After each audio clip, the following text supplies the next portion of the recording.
what the York secondary needs to do. They need to limit the passing game and force Homewood Flossmoor to take more deep shots. They can't give up a lot of yards on those short passing plays. So great job by the secondary. They're just going to run it to Brigham again, and he's going to get almost to the first down. We'll see where the spot is. Brandon Brigham on the run for the Vikings. He's going to get the first down. The chains will move. But not before the Vikings got a first down. Brigham just so difficult to bring down, standing at 200 pounds and 6 feet tall.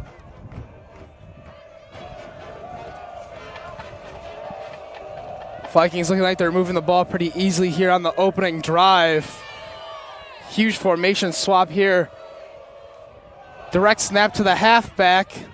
Getting a decent gain of 5 on the play. Brandon Brigham. Run for the Vikings. And TJ, this is what we saw York have trouble with against Glenbard West. It's just these different looks and all these different types of offensive formations. And like I mentioned earlier, the direct snap was an issue against Glenbard West. And Homewood Flossmoor, they've been doing their homework. They run their first play out of the direct snap.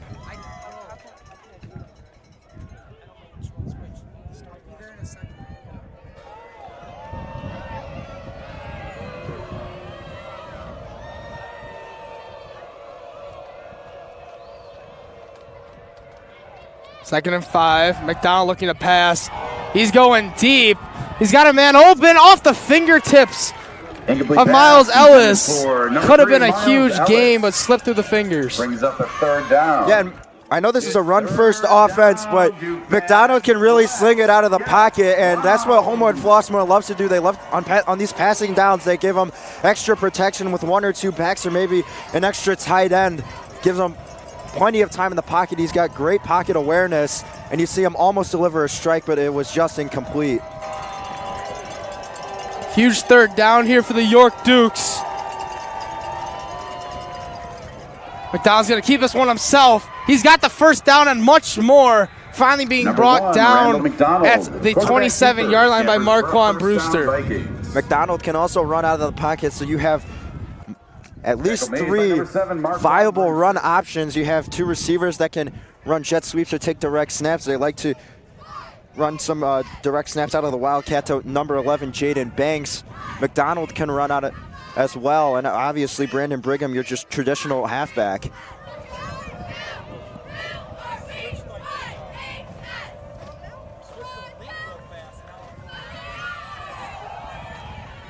Handoff to the running back. Plenty of space.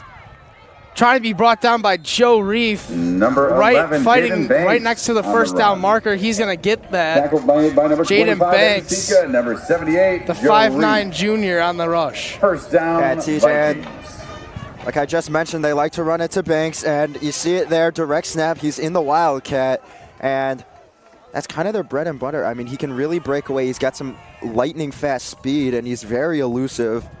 So he's able to break away and get some big gains.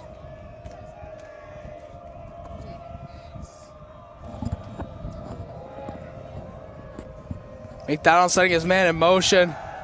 Out quickly to McKnight. He makes a great move. Mossieri and Bruce are trying to bring him down. Pass caught by number 2, Arthur They eventually McKnight. do, but not before he gets inside the 10-yard line. Brought down at the 9. Number 7, Marquand Brewster, and number TJ, and it was Donato Belize who was originally there, and he dove at him, but he made a nice little sidestep. Belize missed the tackle, and he was able to get about 4 extra yards as Homewood Flossmoor is inching their way closer to the goal line. Once again, a huge move of the offensive line from Flossmoor. Direct snap to Banks, but brought down by Cole Ostendorf in the backfield. 11, Jaden Banks, tackled by number This is what they're going to have to do, TJ. Homewood Flossmoor will throw all these different offensive looks at you, but if you can stop it and even get a couple of negative plays down, I mean, you will have a much easier time stopping this offense, and that was a huge play right there. Cole Ostendorf delivers.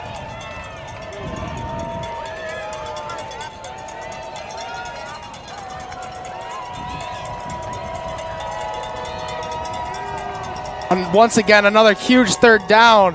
Going to be a handoff to the running back, brought down by Jack Troutman. No room for Brandon Brigham to run on that play. That's going to bring about 4th down here for the Vikings. And this was key that Homewood Flossmoor was going to have to do. They were going to have to figure out a way to stop Jack Troutman and Joe Reef as well as Cole Ostendorf. But Cole Ostendorf, 4th down, Duke fans. I'm sorry, Jack Troutman was there making the tackle of Brandon Brigham. And it's 4th down. They're going to keep the offense out there. No quarterback. Brigham's going to get their direct snap. He's looking to get the 1st down, but he's stuffed at the line of scrimmage. That's going to be a turnover on downs, and now the Dukes are going to get the ball. Great job by Jimmy Connors coming there. Number 99, And he gets it. Robbie Pronham, Jimmy Connors both there. We're going to take another look at this one. They said Brigham, who was just stuffed at the line of scrimmage. He needed 4 yards for a 1st down. And it looks like there's a injured Duke down on the field. So with that, we're going to take a quick injury timeout. Don't go anywhere. You're watching York Sports Network.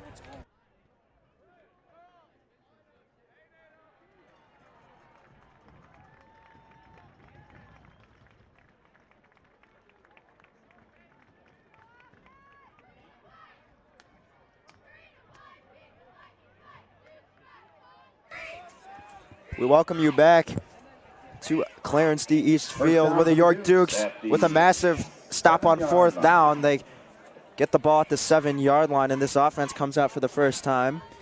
TJ Silkaitis, I'm Connor Choi, and Sean Winton has got to lead this Dukes offense 93 yards down the field. Winton's going to take the snap. It's going to be a handoff to Melian. Melian making a nice move, getting up to the 15-yard line. It's good to see Melian back out on the field after missing last week against Proviso West. Yeah, he injured that ankle 2 weeks ago and was pulled from the game at Lions Township. Did not play the quarter the first team offense played against Proviso West, but he's back in TJ. He's the X factor to this team. He's averaging about 8 yards per carry. And if he's on his A game, this Dukes offense should be rolling. Once again, another handoff to Melian. He's only able to get 1 or 2 on the play, but that should be enough to move the chains, and it is. And both these offenses are run first, but both their quarterbacks can air the ball out, and Sean Winton has some great arm strength, but he's also got a lot of options. We saw George Kikos with 2 touchdown receptions. Last week he won the guaranteed rate player of the week, and Luke Maylander as well, the lightning fast receiver.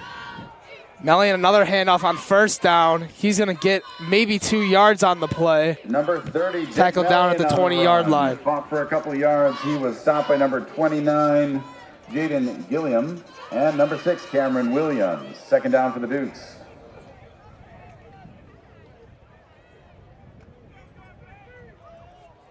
And TJ, with Chris Danko being back, this also elevates the passing game because Sean Winton was really missing him over the 3-week absence, but now he's back, ready to make his impact.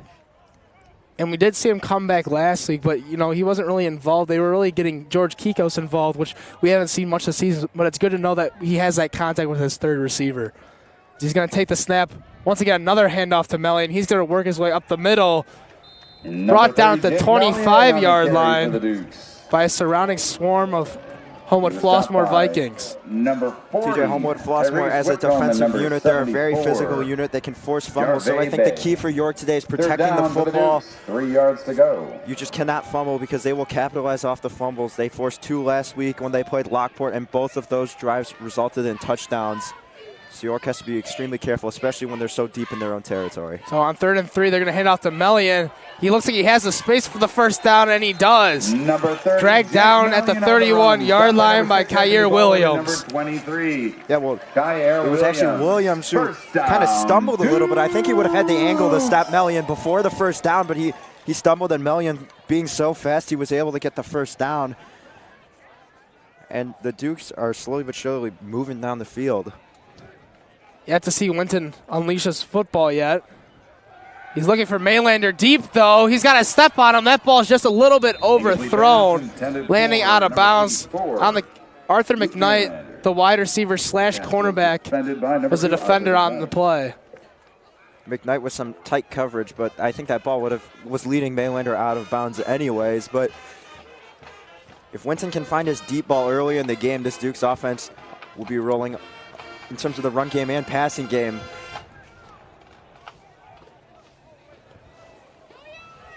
So now on 2nd down and 10, Winton receives a snap. They're going to go back to the ground game as Melian is making some nice moves. He gets leveled hard at the 38-yard line. Cameron Williams, another two-way guy for Homewood Flossmoor, laid a big hit on him, and Melian is still down. Yeah, that was a really big hit on Melian. It looked like maybe he injured maybe his back a little bit. I mean, just such an awkward position he was in, and he's going to get looked at by the trainers. But props to that offensive line. They were able to split the hole for Melian between the center and the right guard. And with this injury, we're going to take another injury timeout. Don't go anywhere. You're watching York Dukes Varsity Football on York Sports Network.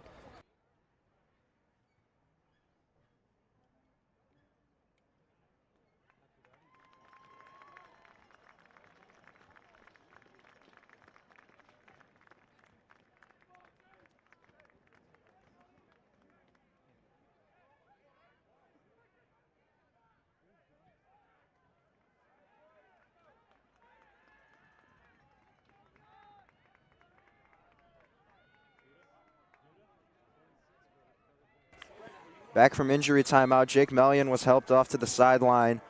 He will be looked at, but now that means Jimmy Connors is the back. This is going to be a handoff to Chris Danko. However, Chris Danko using the sideline to his advantage as he was pushed out by Cameron Williams. He does get the first down on 3rd down, so they're going to be moving the chains once again for the Dukes. And with Melian on the sideline for the time being, that means this run offense is going to have to get a little bit more creative, and that jet sweep to Chris Danko is just what they needed. Connors, who was playing linebacker earlier, now comes in at running back. Did not have a carry when he started in place of Melian last week. Winton's going to hand this one off to Jimmy Connors. Connors working up the middle, making some men miss, and Jimmy Connors has got nothing but green grass ahead of him. He's got a block from Maylander, and Jimmy Connors is going to take it 45 yards for a rushing touchdown. Excellent job by Jimmy Connors. You know, I thought that he was going to get tackled around the first down marker, but he broke a couple tackles, and he kept going. CJ turns on the Jets, 56-yard rushing touchdown, and the Dukes strike first, and they are able to make it 93 yards down for a touchdown. And Jimmy Connors showing off what he can really do, what he did well for the sophomore team all last season. He just doesn't go down very easily. He broke about 3 tackles on that play and then used his speed to get into the end zone. Damian Glass now coming out to kick this extra point. Or sorry, Brennan Kennedy out to kick the extra point. Trying to make this 7-0. And he's going to drill that one. Speaking of Damian Glads, though, once again, the football game and soccer game have been put on the same exact day, same exact time. So he's out playing in the sectional final against St. Charles East today at West Chicago High School. Yeah, and Glatz scored a goal against Glenbard West to send them in their 4-2 overtime victory. And that means Brennan Kennedy will be the kicker. He was perfect 4 for 4 in extra points against Proviso West. Continues his hot streak. Dukes also have Jack O'Connor on the roster if they need him to kick as well. Saw him warming up. His range is about 50 yards. And the Dukes are set to kick off. Number 88, Brennan Kennedy. And Jack Troutman's still on the sideline. He's getting his arm wrapped up by the trainer, so kind of missed it. Wasn't really sure which direction that arm went, or if it just was hit awkwardly. But he's got it in like a makeshift sling now, so they're missing him on that defensive line. Him and Joe Reef been so effective as a duo.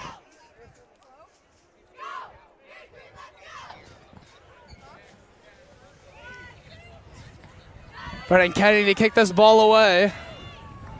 A little bit short, but recovered at the 15-yard line. McKnight using his speed to his advantage. He gets around another Duke defender, met by Kennedy and knocked out at the 45-yard line. Huge return for the Homewood Flossmoor Vikings. Yeah, this is a really fast team, and you see it on special teams. They're able to accelerate. He's able to accelerate around the 25-yard line and get just before midfield. That's some great starting field position for this offense that's looking to strike back after that Jimmy Connors touchdown.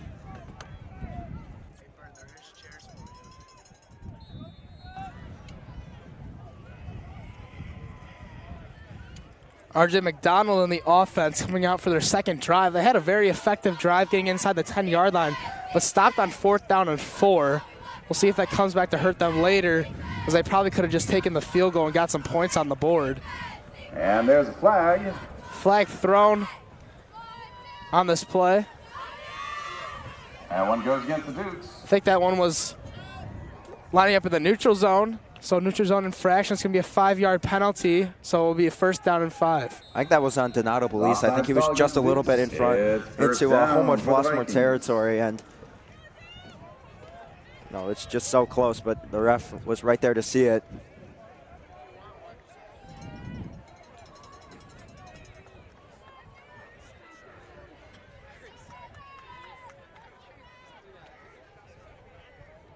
Another huge offensive change. Homewood Flossmoor hand off to Banks. Ossendorf in the backfield. Another huge play and tackle for loss for Cole Ossendorf. Yeah, Cole Ossendorf right there, and this is what I was saying earlier, TJ. They need to stop these jet sweeps, wide receiver screens, and Cole Ossendorf was there, and that completely negates the penalty. We get a huge play from Cole Ossendorf. I think that is 16th tackle for loss on the season.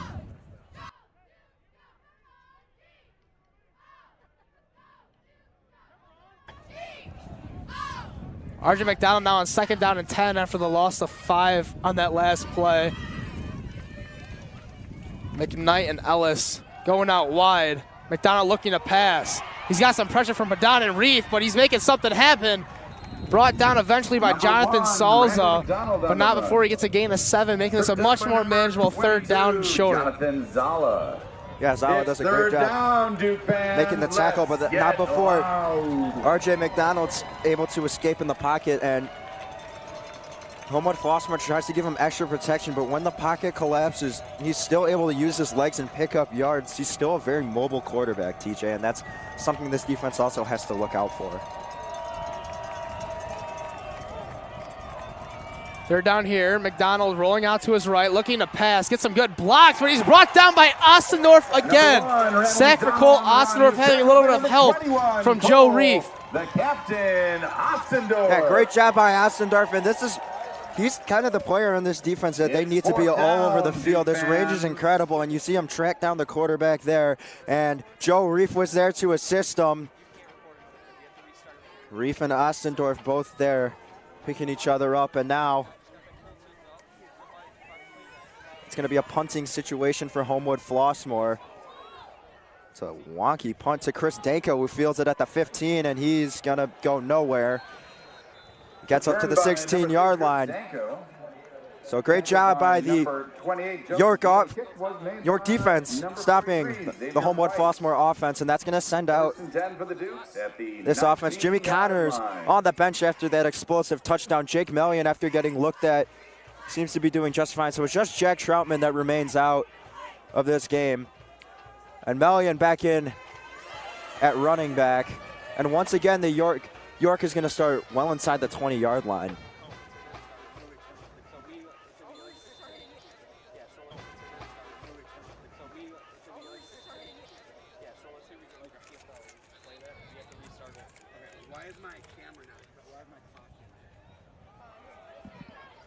Hand off to Mellion on 1st down. He's going to be tackled in the backfield for a loss of 2. So a 2nd down and 12 is what the Dukes are going to have to deal with here early on in this possession.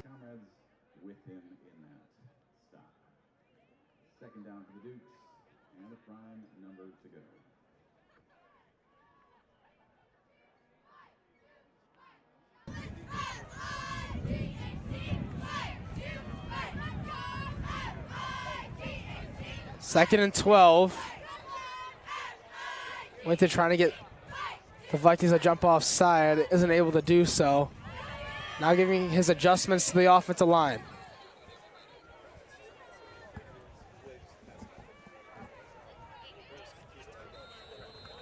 Looks to be a timeout. That's going to be that's going to be an end of the first quarter already. First quarter flew by, but the Dukes are currently in the lead 7-0 over the Vikings of Homewood, Flossmoor, and Connor. Really kind of mostly defensive battle besides that one long play. Do you think either one, what do you think either one of these offenses need to do to kind of pick up the pace a little bit? Well, I think York's doing an excellent job on the defensive side of the ball, limiting the big play. That's something we've seen the secondary struggle with a little bit this year, but they're doing an excellent job. This defensive line and linebacking group are doing a great job stopping the run game. So if this defense keeps up, I don't think the offense has to do too much. They just can't be turning the ball over, and they should be fine. As for Homewood, Flossmoor, they gotta find like that spark in their offense, something to give them a big play down the field. And they were doing a decent job of holding York to these smaller plays until Jimmy Connors broke away for that 56-yard touchdown run. So they can't have those. They can't be giving up more big plays like that, whether it be offensive in terms of the running game or the passing game. So defense as a whole has to be better for the Vikings, and they're still looking for that big play on offense.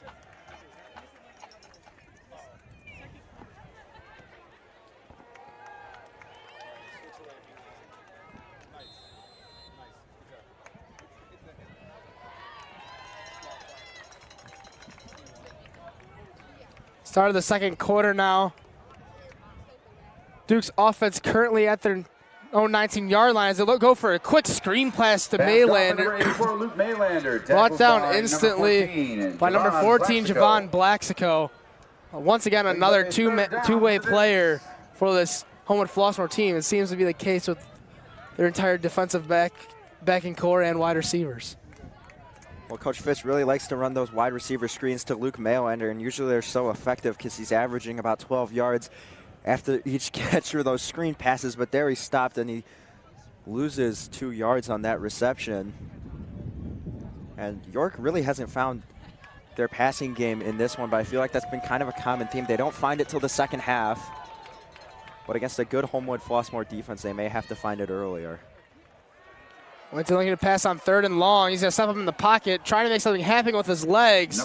He's going to pick up about 5, but way short of the first down marker. So now Brennen Kennedy's going to have to come out and punt this ball away back to the Vikings. Yeah, Homewood Flossmoor doing a great job defensively, making the adjustment. They're not giving up the big play on the ground. That's something they struggled with last week against Lockport. They gave up 300 yards on the ground. They're doing what they've normally been doing, locking up on in terms of pass defense. Their pass defense has been great all year long. And Sean Winton is not able to find his passing game yet. A big booming kick from Kennedy, not getting the bounce that he wanted. It's going to be in their own side of the field at the 48-yard line. Max Sennett.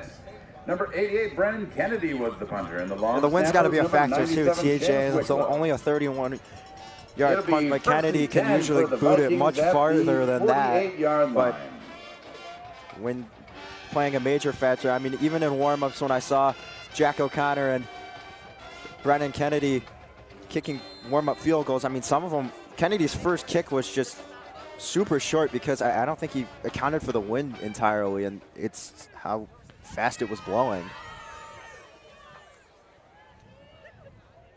Down having Banks come next to him in the backfield.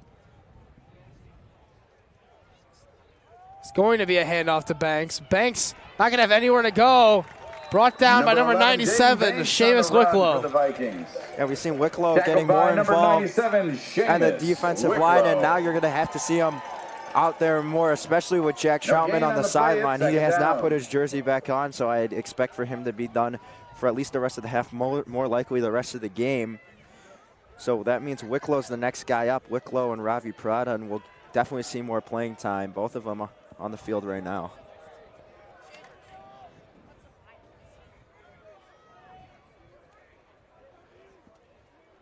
Banks is going to get the direct snap here. Looking to get to the outside, but brought down by none other than Cole Ostendorf once again. Cole Ostendorf time and time again, and he's doing an excellent job stopping these jet sweeps and direct snaps to Banks. And he does it once again, and that brings up a 3rd and long, and this Duke's defense doing an excellent job locking him down.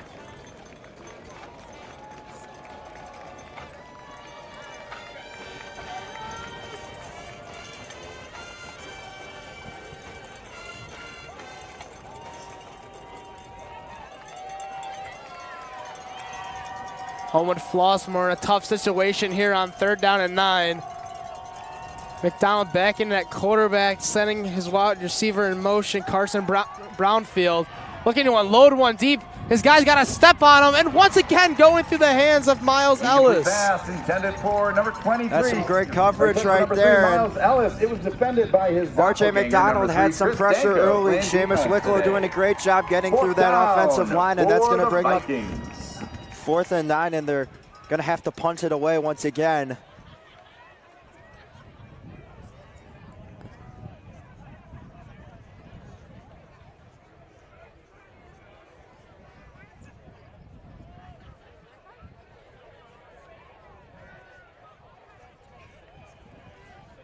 Punt is away here.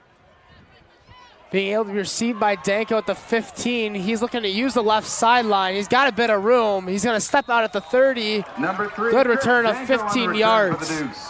Knocked out of bounds by number 34. Great job, Danko, seeing all the space he had to his left, and he is fast enough to get to the left side and runs out and picks up some extra yardage, so he gets his team with some good starting position at the 30-yard line.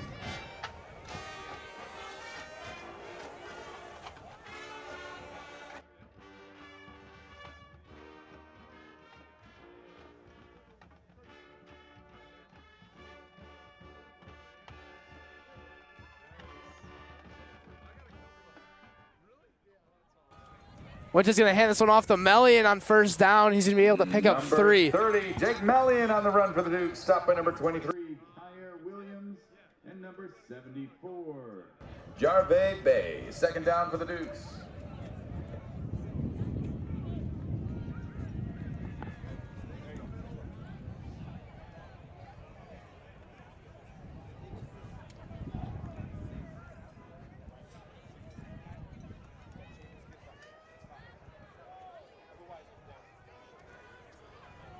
Second down and 4 here for the Dukes. It's going to be another handoff to Melian. He's only going to get 2. Number 30, Jake Melian on as the he was run. brought down. By number 6, Anthony Bolin. Number 6, Anthony Bolin on the tackle. Brings up a 3rd for Homewood down Flossmore.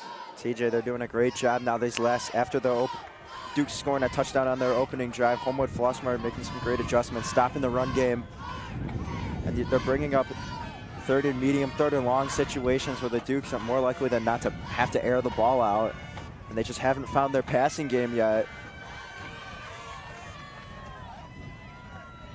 So on this 3rd down and 5 opportunity for the Dukes.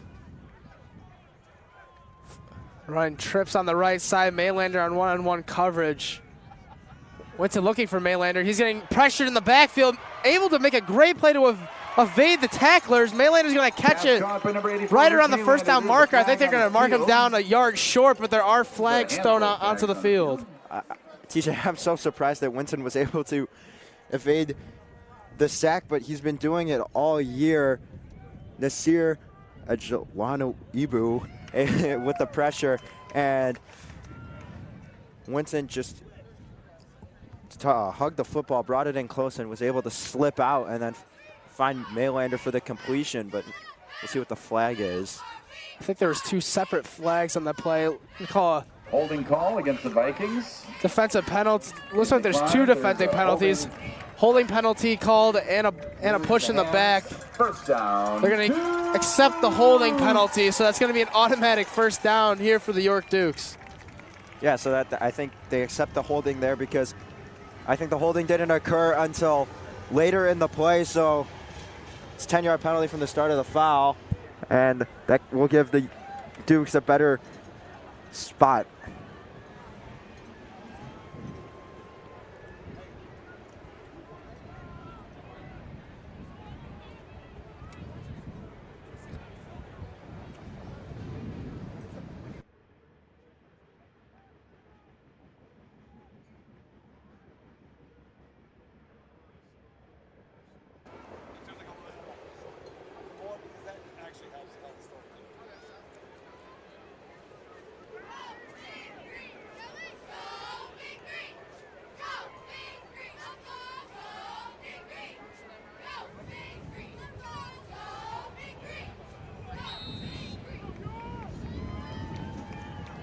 So after that last penalty on 3rd down, Duke set up at the 47. It's going to be a handoff to Jimmy Connors. Connors to be brought down. Jimmy Connors on the run for the by number 58 of Homewood, Flossmoor, Aiden Jenkins. Number 58, Aiden Giving Bellion a little bit of a breather there, but now Gain of Connors comes off. It's 2nd down, and it's perfect. Not really sure to what severity his leg was injured, TJ, but it looked pretty bad, but he recovered quickly on the sideline.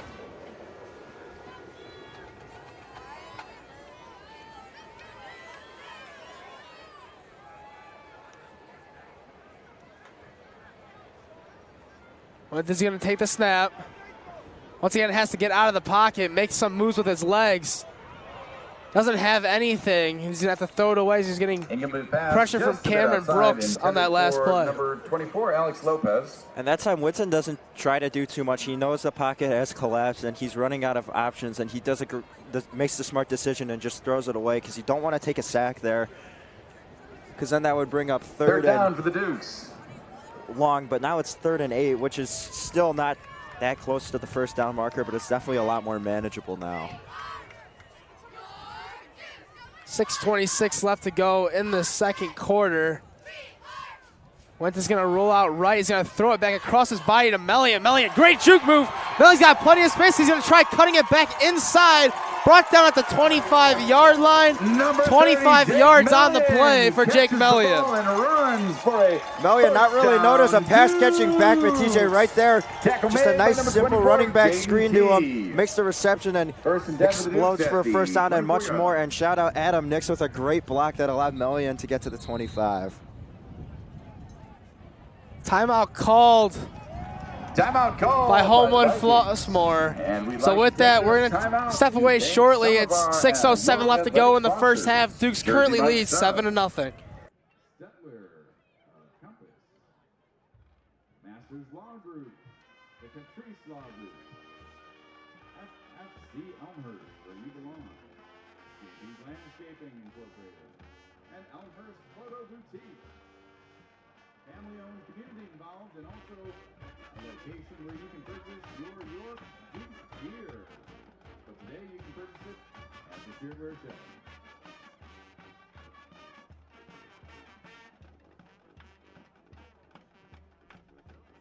Margie from Angel Fancy is responsible for the York Duke signs you've been seeing here this playoffs. There they are. They're vertical. They're very fantastic.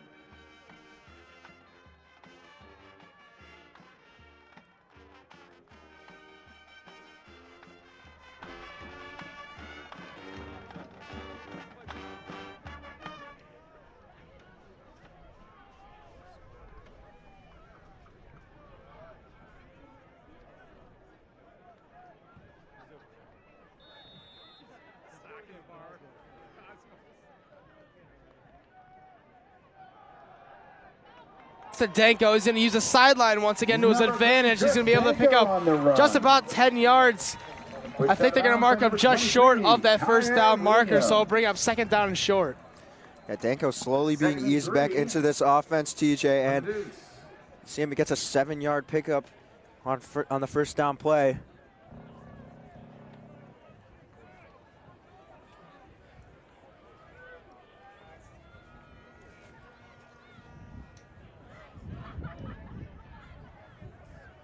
Danko in motion. Winston's going to give to Jake Mellion, who's going to be stopped behind the line of scrimmage. He couldn't break the tackle. Number 6, speaking of running, the York girls cross-country team are our sectional champions. And one of the many sporting events going on today, York girls cross-country wins the sectional. Many great runners on that team. It's going to bring up 3rd and 5 now after that Mellion loss of 2 yards.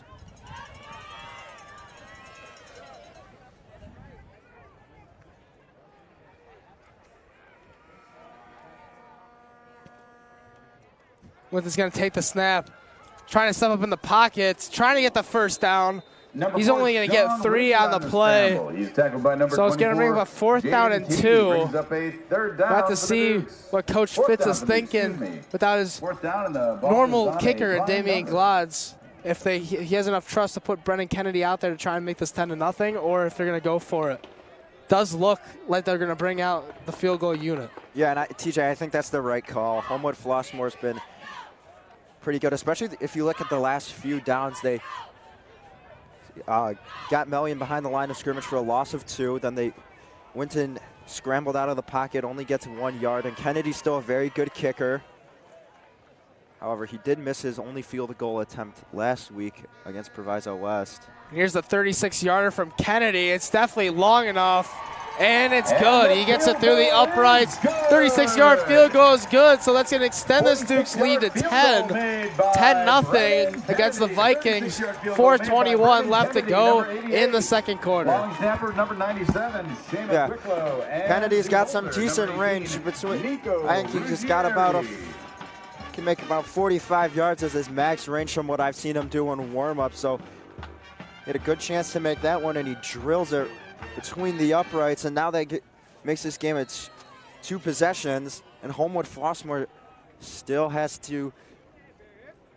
yet to put some points on the board. And you wonder, you look back to that first drive when they decide to go for it on 4th and 4 instead of kick a field goal. You wonder how much that's affecting them, because if they did kick the field goal, they would just be a touchdown away.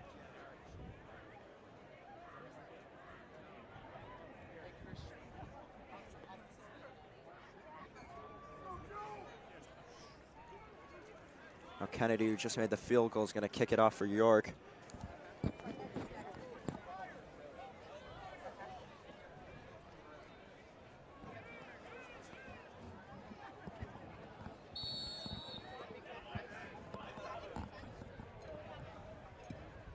So Kennedy's going to kick this ball back away to Homewood Flossmoor before the half. This one kind of short, fielded by McKnight.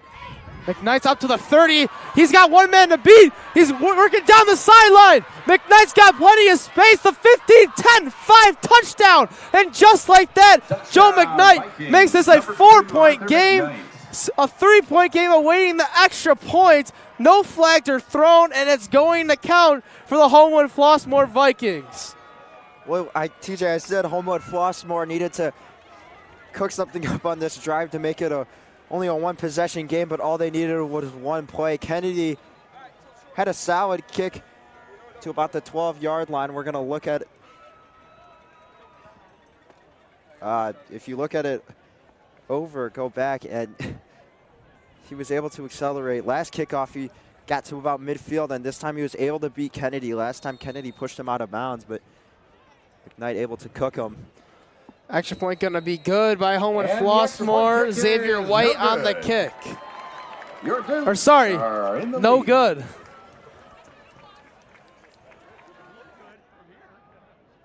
Looked good from our angle up here, but looking down at the refs, they did give us the signal that it was no good. So 10-6 is still going to be our score.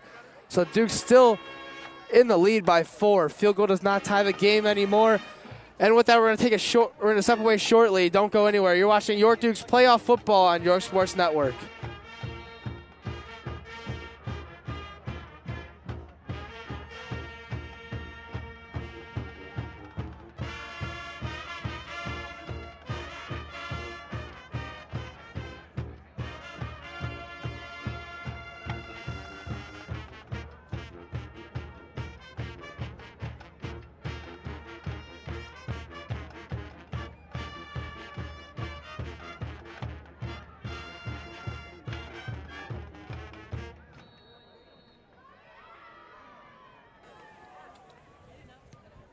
Kickoff goes away. Danko's going to take it at the 5-yard line.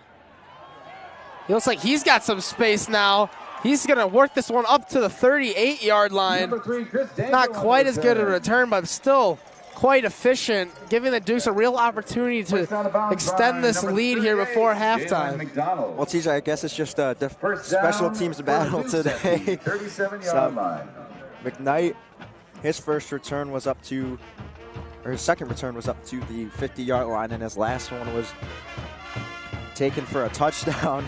And now Chris Danko says, wait, hold on a minute. I've got something up my sleeve, too. Takes it up to the 38. Score is 0-0 at halftime for the sectional final. for soccer, international football.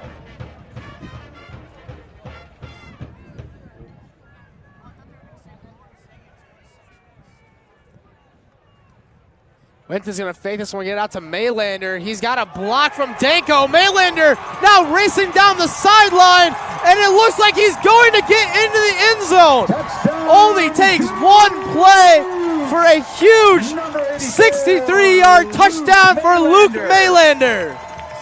Wow, TJ, great job by Maylander. That's that screen pass I was talking about. He accelerates after the yards after catch that he averages is absolutely insane, and this time he takes it 63 yards to the house for a Duke's touchdown. And that's a great way to respond after giving up the kick return touchdown. Kennedy to kick this one. Oh, bad snap. Ruggieri not able to handle it. Kennedy's just gonna have to run back and fall on it. So that's back-to-back extra points here between both teams that have just not worked out, as it looks like both teams get into a bit of a fight down on the field. Was secured by number 88, Brian Kennedy. Yeah, TJ, that's just unfortunate. A rare missed snap from Seamus Wicklow, who's usually so good on special teams. And then afterwards, a little bit of a scuffle.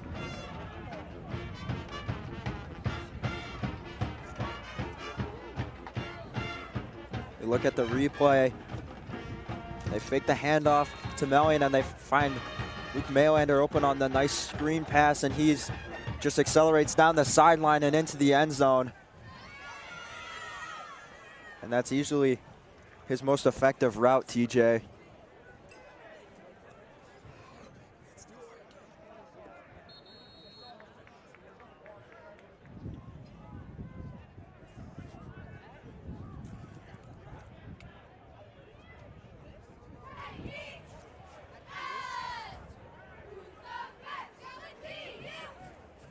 Kicking off for the Dukes, number 88, Brennen Kennedy.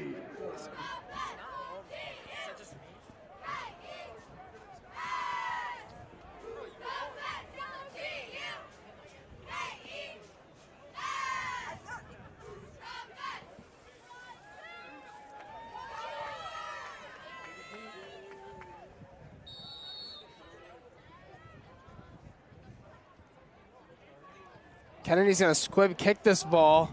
Was picked up by Brownfield at the 35-yard line. By number 30, Homewood Flossmore going to get another opportunity with 3:50 left to go in the half.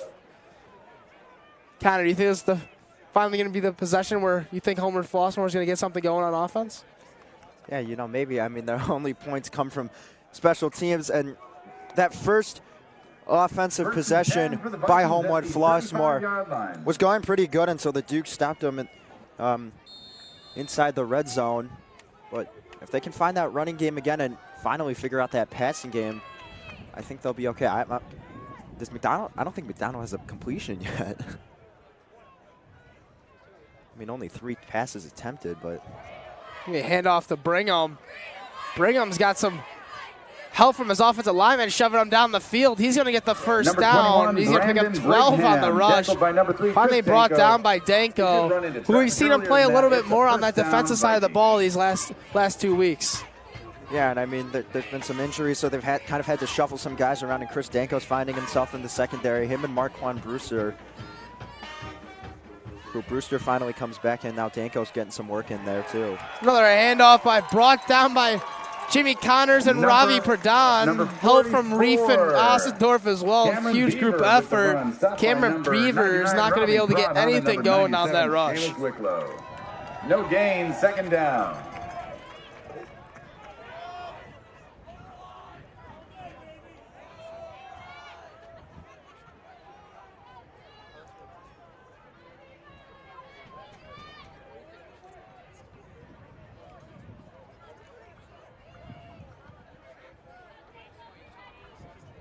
RJ McDonald now on second down and 10. They're going to go right back to Beaver on second down.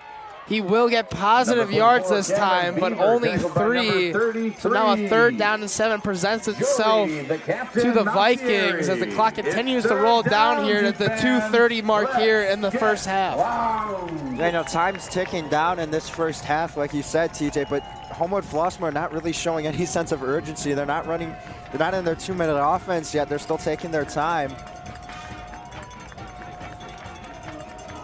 But we'll see if they finally pick up the pace on this play.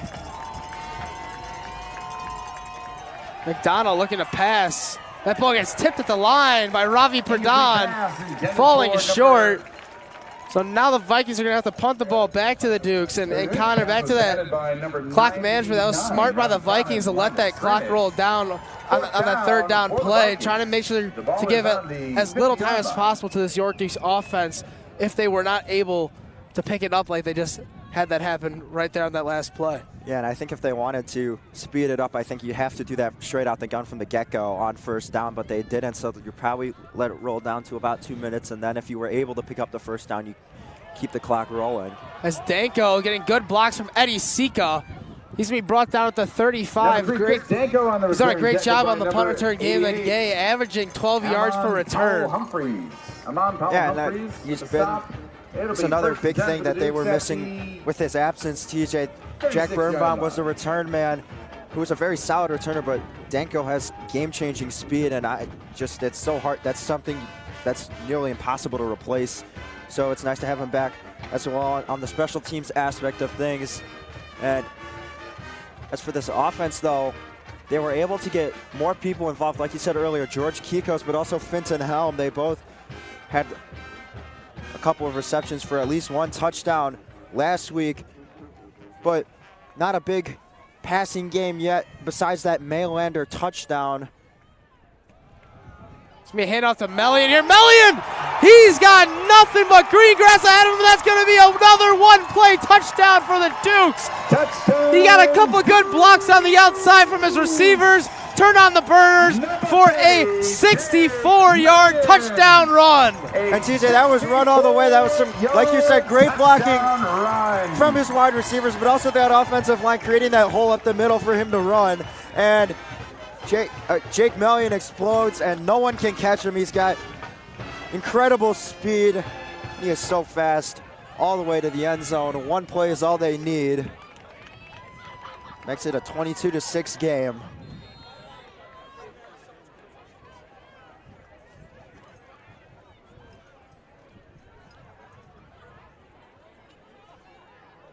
Good snap this time from Wicklow.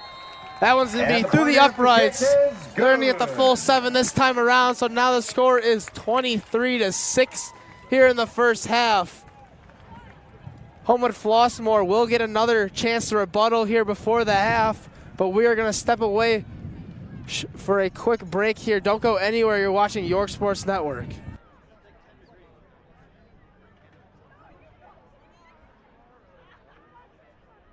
Duke fans, don't forget you can purchase the Duke meal. That's right. $5 gets you your choice of hot dog, chips, and a water. All for $5 with the deluxe Duke meal, you get a hamburger or cheeseburger and chips and a water for $7. That's a great deal. Speaking of deals, we're dealing with Brennen Kennedy set to kick off for the Dukes. Number 88.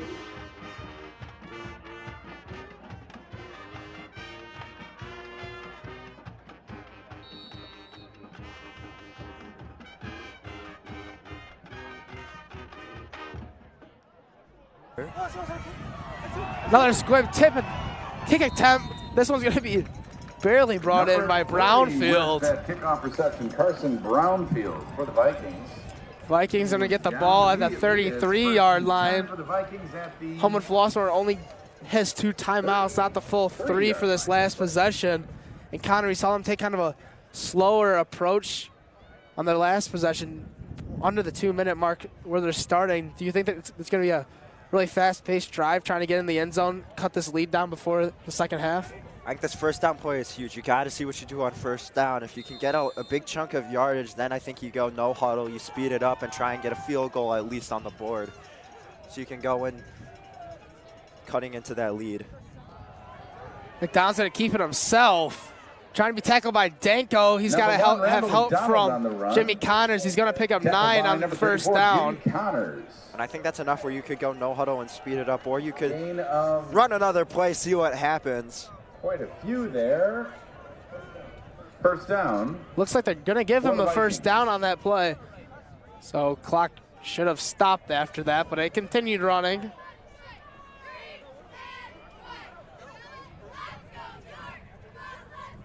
McDonald now looking to pass. Pressure from Reef. He breaks away. He's going to run this one himself now. Trying to break away from Massieri, but he can't. Randall McDonald tackled by... I'm surprised McDonald evaded the stack from Reef, and that's something Reef has been so good at all year, is bringing everyone down. But this time McDonald uses that elusiveness to his advantage, breaks away, but Massieri was there, and that's only a 4-yard gain.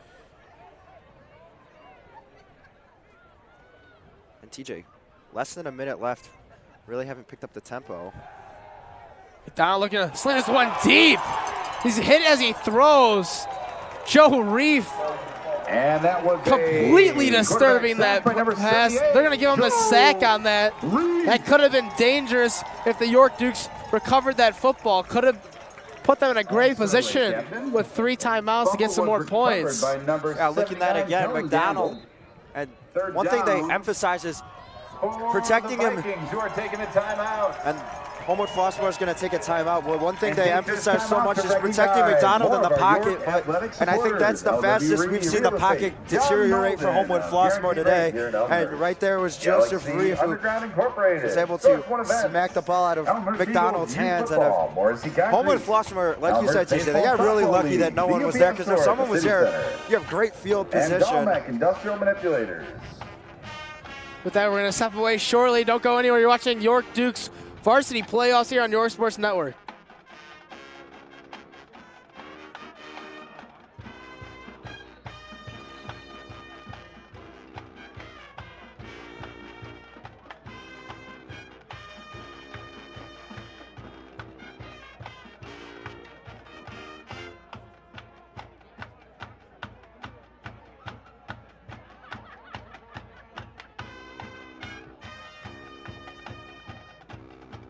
It's third down, Duke fans. Let's go.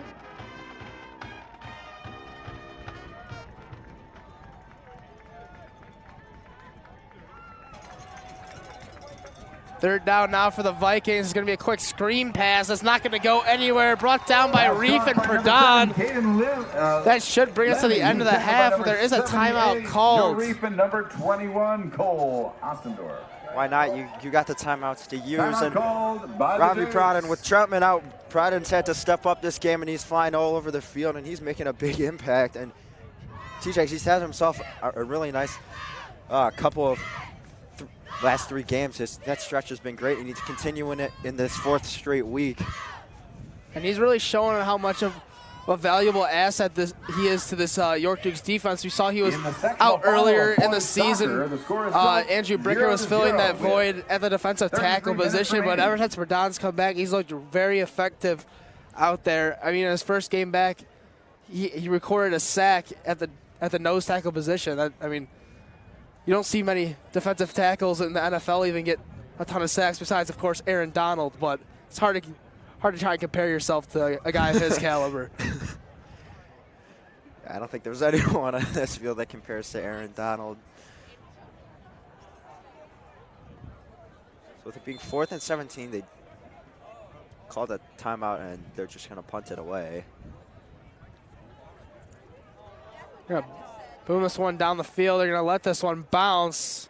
I mean, that should do it for the half, and that will. Clock hits 0, no return there. York Dukes lead 23-6 at halftime. Connor, what did this York Dukes offense do to really kind of open up the game? They started a bit slow, but they really picked it up there in the second quarter. Yeah, you know, they had that touchdown on the opening drive, but then it looked like the offense was beginning to kind of fizzle out. But I think it really started with that Luke Maylander 63-yard touchdown reception. Maylander did a great job kind of giving that offense the spark they needed. And then Jake Mellion, Money Mellion, taking it to the house, TJ. And that's what they needed, 2 big plays. But I would like to see more consistency in the offense. I feel like in this game they've relied a lot on the big plays, from Connor's big rushing touchdown to Mellion to Maylander. Those 3 plays right there, those are big plays. Those are the 3 big plays that resulted in touchdowns. I think I'd like to see more consistency, you know, some Sean Witten really kind of has to find consistency in the passing game with some of his other receivers. I'd like to see him give looks to Helm, Kikos, as well as Danko. And for the running game, the running game has been more steady, I'd say. Mellion's been very good, as well as Jimmy Connors when he's had to fill in. And this defense is doing an excellent job with Troutman. It looks like he has a broken arm. He's in a sling. And they're still doing a great job holding down and locking up this dynamic Homewood Flossmoor offense. And before we head into our halftime break, we would like to reflect on a life well lived from one of our senior students. Owen Detman unfortunately passed away on Friday after suffering a seizure in his sleep the day prior. Owen was heavily involved in the theater and fine arts program at York High School. He was also a recognized National Honor Society member. He began to volunteer at the Elmhurst Police Department and began working at the Park Place Retirement Home. His family described him as a rock to their family, a uniter, and had an incredible imagination. He was heavily passionate about drawing, singing, dancing, acting, and fashion design. Today, the York student section is wearing all purple. The color recognizes and represents seizure and epilepsy awareness, as well as purple ribbons being hung around people's trees outside of their homes. We ask that you keep the Detman family in your hearts and prayers. And with that, we go to halftime. I'm Connor Choi, and with me today has been TJ Silkaitis. We'll catch you in the second half of action at Clarence D. Eastfield.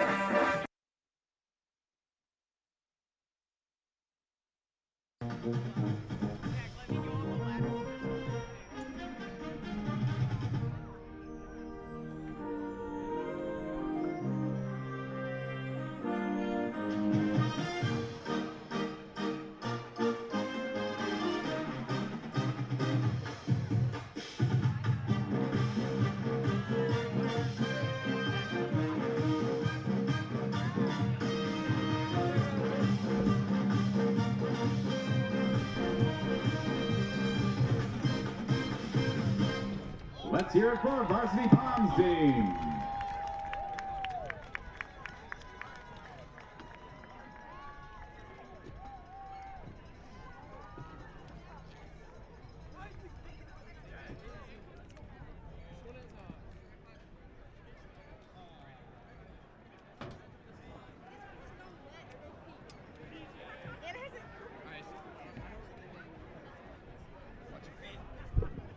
Watch your feet. I texted you last night. I texted you last night. Lift your feet up.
Update on the international football score, that's known as soccer in these parts.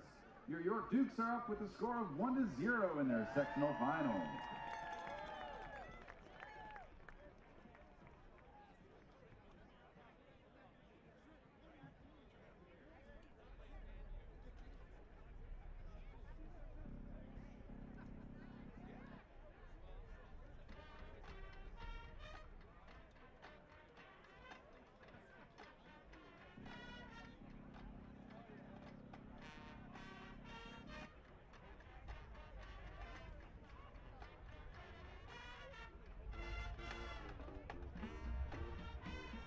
And we'd like to send our warm birthday wishes to Assistant Principal Tim Dykes.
And the visiting Vikings are set to kick off this. Welcome back to York Dukes varsity playoff football, where they will be receiving the football as they won the toss and decided to kick off in the first half. Dukes with a 23-6 lead over Homewood Flossmoor. Kicks away. Birnbaum going to be the returner on this kick. Birnbaum getting a block from Danko. He's being dragged out of bounds at the 35-yard line. Birnbaum on the return. Another good return here for the Dukes. Number 88. Yeah, Powell Humphreys. You saw Danko with a couple of nice returns throughout the course of this game. Birnbaum gets his first shot to bring one out and takes it all the way to the 37-yard line. And now this offense is going to come back, try and get a little more settled in, find some more consistency. And a quick update for your York boys soccer team. They're playing the sectional final today against St. Charles East at West Chicago High School. They currently lead 1-0 on a goal from Aaron Joby in the second half. It's going to be a handoff to Mellion to start the half, and he's going to get 7 yards on the play. And this is what I like to see, TJ. This is a great start to the half offensively, as you know, they relied a lot on the big play in the first half, but if they can find some more offensive consistency, they should be just fine. And it starts with the running game, really, and Mellion doing a nice job getting a pickup of 7. He's so hard to bring down. Second down and 4. They're going to go right back to Mellion. He's only going to get a gain of 1 on second. So it's going to bring up a 3rd down and 3. Mellion on the run was stopped by number 34, Jordan Stewart. It's 3rd down and 1 for the Dukes.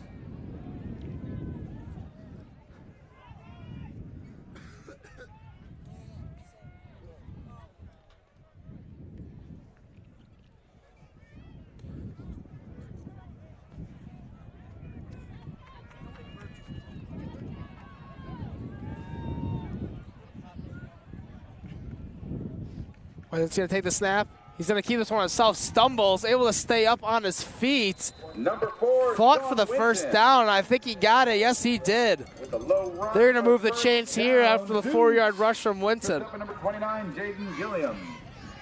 Nice job First and 10 for the Dukes by Winton, able to pick up the first down using his legs. Haven't really seen him get a lot of yards on the ground today, but there he's able to pick up the first down. Get his team a fresh set of downs.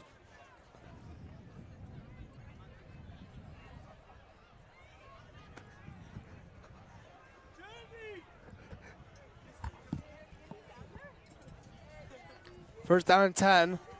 The handoff to Mellion. Once again, Mellion's going to get a number 30, quick and easy 5 yards on the rush. Second down and 5 now for the York Dukes.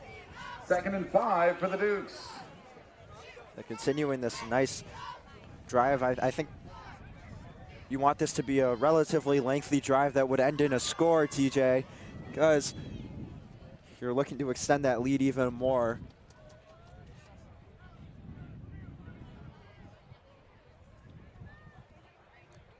They're going to send Danko in motion. They're going to give it to him.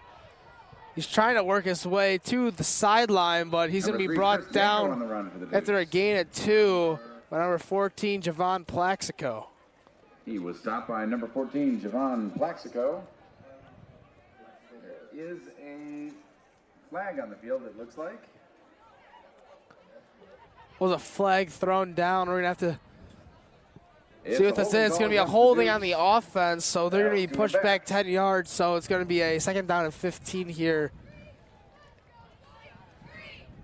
So now we'll see if Sean Winton's able to make some adjustments to his passing game, pick up that 10, 15 yards where he doesn't have to rely so much on that big play.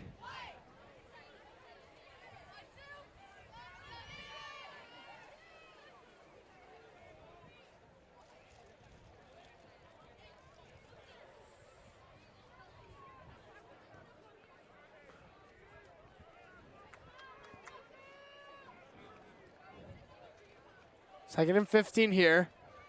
Winton's going to hand this one off to Melian. Melian's going to get back to right around the original line of scrimmage, so it's going to bring up just about a 3rd down and 10.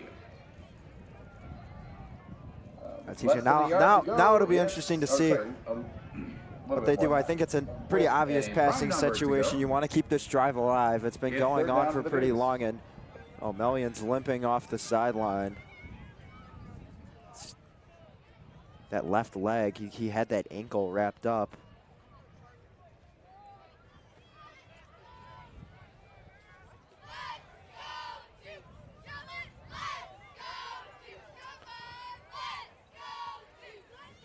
Third and long now for the Dukes. What's he going to take it? He's going to step up in the pocket. Throw this one out quickly. He's got Danko. He makes a great grab. He's brought down at the 29-yard line. Great shot by Winton stepping up in the pocket and delivering a strike to Danko. Oh, and speaking of Danko, he's slow to get up. But back to that throw by Winton. I mean, that's some perfect ball placement. He's able to lead Danko away from the defender, and he picks up the 1st down. And great job by Winton. He was about to take off. And you see there, Winton, he's got 90 yards and 3 touchdowns. Completion percentage is 60. He hasn't really attempted that many passes. Really hasn't had to up to this point, as they've been mostly control the game. So we do see Chris Danko is walking off the field by himself right now, which is always a good sign. I'm sorry, 1 touchdown. He's led his team on 3 drives that resulted in touchdowns, but he's only got 1 passing touchdown, that being the 63-yard screen pass to Luke Mander that he took to the house. But TJ, like you were saying, he really hasn't been asked to do that much, especially when your defense is playing the way that they have been, so locked down in terms of not giving up big plays, and you've got those 3 big plays that Homewood Flossmoor gave up, to 2 on the ground and the 1 to Mander, and that's really been the story of this game. It's Homewood Flossmoor's given up the big play. York has given it up once, which is the kickoff, but nothing on the offensive side, and that's why they're up. This time it's going to be handed off to Jimmy Connors. He's going to slip. Number 34, Jimmy Connors. Might have got back to the line of scrimmage on that play. Stopped by number 90 and forward momentum. That was Bryce Pollard. 2nd down for the Dukes. 2nd and 10, this drive continuing to go on. It's nearing that 5-minute mark, TJ, and I think this is exactly what Coach, or 7-minute mark, and that's what Coach Fitz is looking to see.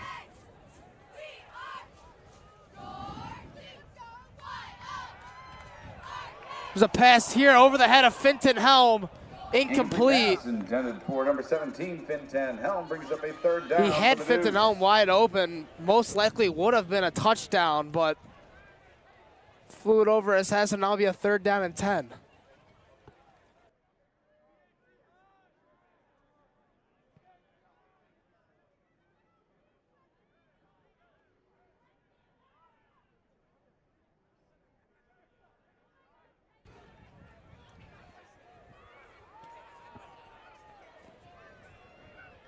After the mishap on 2nd down, Dukes faced with a 3rd down and long, probably still out of Kennedy's kicking range.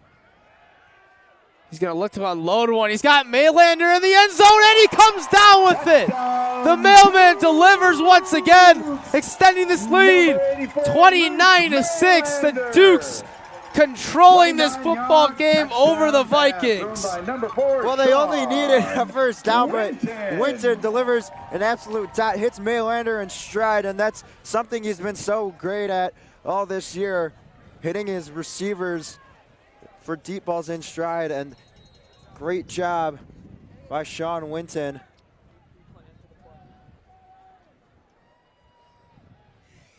Kennedy going to kick this one through the uprights. That's going to be good.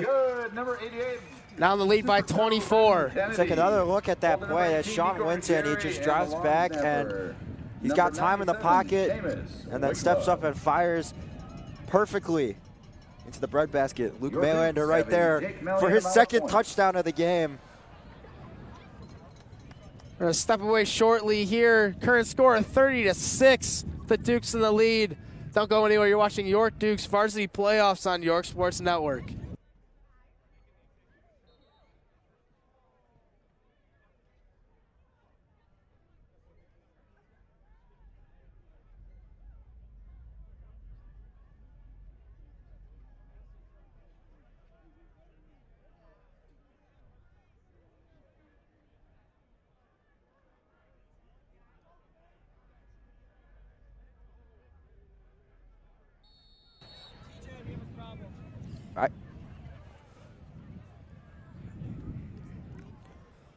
Kennedy kicking this one away. It's going to be really short. It looked like to be an onside attempt, but gathered up. So Homewood Flossmoor's going to have great field position here to start their second half drive. They're going to be up at the 47.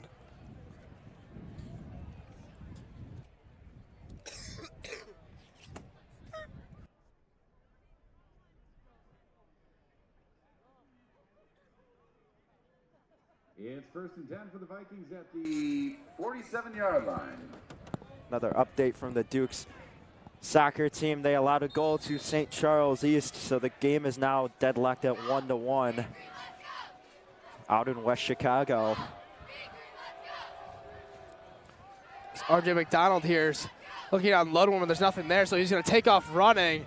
He's going to step out of bounds after a 5-yard gain. McDonald on the scramble. McDonald really not, really hasn't made that big of an impact passing today, but with his legs, he's been able to get some nice gains, extend some plays, and keep his team, I'd say, a little bit longer on some of these drives. Second down and 4 now for the Vikings.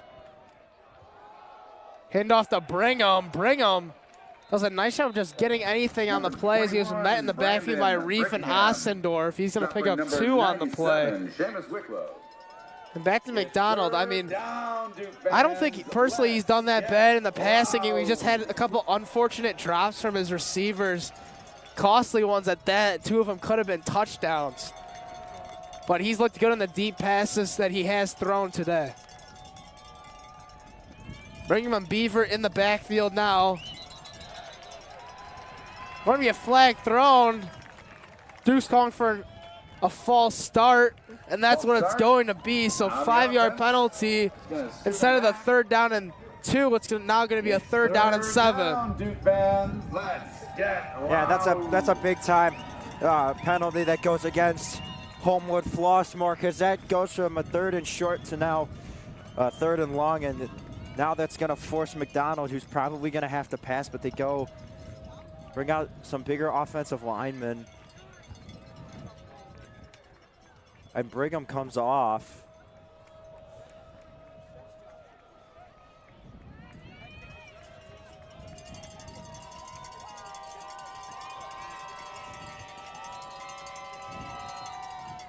Timeout called by Homewood Flossmoor. Could not get that play set the way they wanted to on that 3rd down and 7 action. So that's going to be a timeout there. We're going to step away shortly here. Don't go anywhere. You're watching York Dukes Varsity Football playoffs here on York Sports Network. Apical, the ultimate in hydration, plant-based hydration. Coldwell Bankers are proud supporters of York Dukes. The Catchers Law Group, the Mills Group, Jersey Mike Subs, and Kelly Settler of Compass.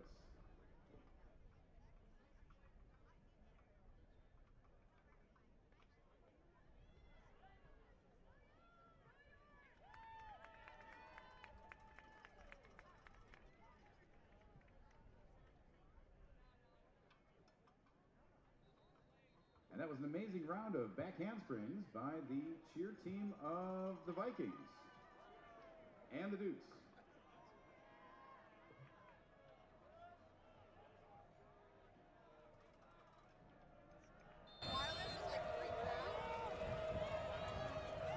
McDonald on a 3rd down and 7 at the 50-yard line. Fake to McKnight.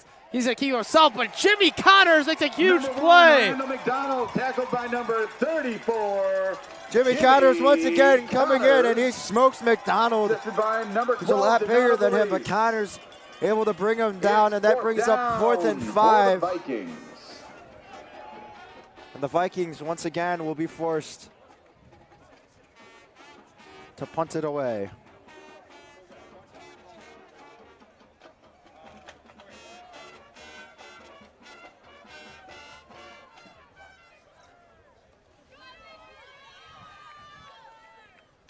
Ball booted away Here to Danko, he's going to just call for a fair catch. He's going to get that at the 16-yard line. So with 4:58 left to go in the third quarter. Dukes having a long drive last time of about 5.5 minutes. They'll probably do the same thing. I wouldn't be surprised here if the Vikings don't get this football back until fourth quarter starts. Yeah, you're going to try your absolute hardest. Obviously, you want to continue to score, keep putting points on the board, but you also want to make this drive last as long as possible, and they're doing they did a great job of that last time, checking both boxes, scoring a touchdown, and making it a long drive. You want that to continue. But with the way some of these players are playing, like Luke Maylander and Jake Million, they're having too many big plays, TJ. It might not last 5.5 minutes.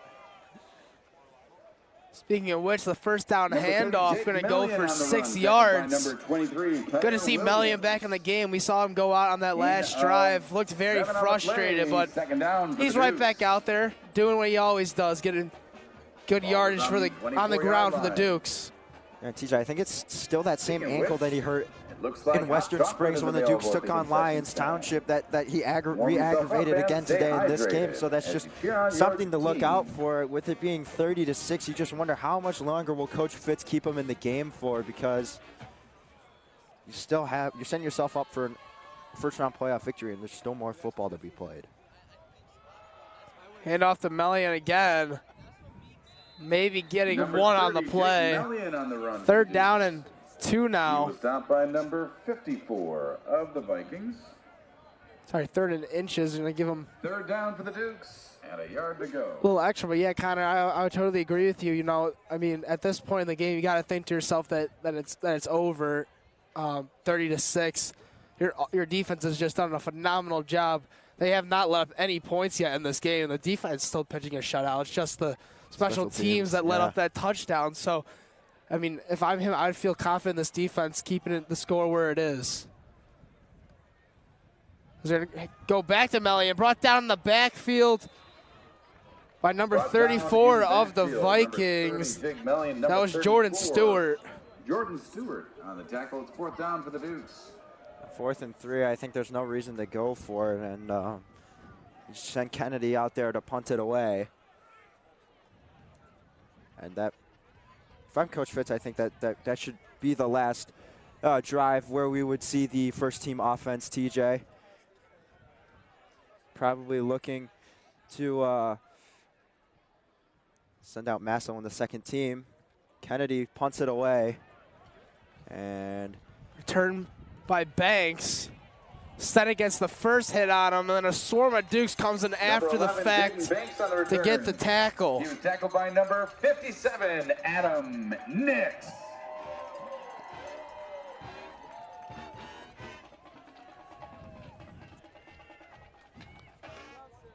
It'll be 1st and 10 for the Vikings at the 45-yard line.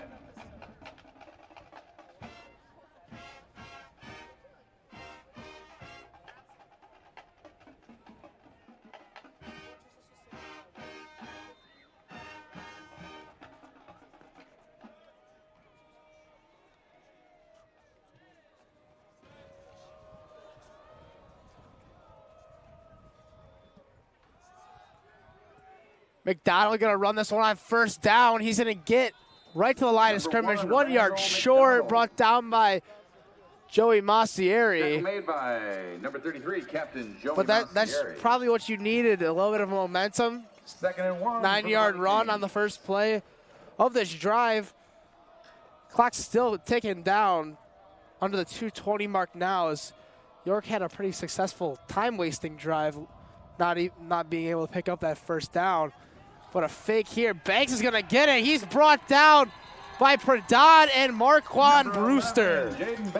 And that's a huge play. And once again, TJ, you said this defense has been doing a great job overall. But the big thing is these tackles, lots of tackles for losses. You see Marquand Brewster and Ravi Pradon getting it in there. And they're not giving up the big play, which is why, like you said, they're continuing to pitch a shutout right now.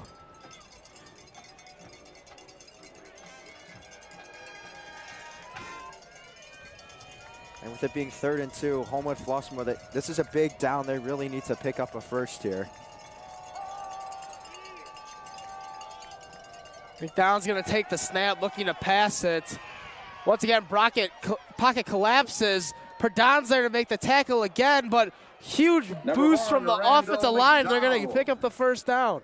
And this offensive line is absolutely massive, TJ. A lot of them standing well over 6 feet tall, weighing close to 300 pounds, and they're able to give a little bit of a brotherly shove to McDonald. He gets the first down. And McDonald's not a small man either. He is quite a big quarterback. I mean, he's a junior only, and he stands at 6'3", 175 pounds. And we've seen how athletic he is when he's been running the ball today. This kid's going to be special next year in his senior season as Brigham gets a direct snap, but he's only going to get a yard on first down. I think that's been the biggest thing, which is with why this Homewood Flossmoor offense has kind of been hasn't scored any points today. It starts with Brigham because this is a team that loves to run the ball. Last week they had a great offensive showing against Lockport, and the biggest thing with that is they had 375 rushing yards, and majority of that came from Brandon Brigham. But outside of that first drive, he's kind of been a non-factor in today's game, and that's really put a lot more pressure on the rest of this offense to make plays. Just 13 seconds left to go. McDonald's going to try and keep it, but Perdon and Ostendorf on another tackle. Perdon has been an absolute monster here on this drive, that being his third tackle. There was a flag throw. We have to wait to see what that was. Flag on the field. 4 seconds left to go in the third quarter. Perdon once again, huge play. And TJ, this is probably his best game so far this season, and it could not have come at a better time. He's been absolutely sensational, and especially in a game where Jack Troutman exited early and has not returned. They've needed him to step up, and he has.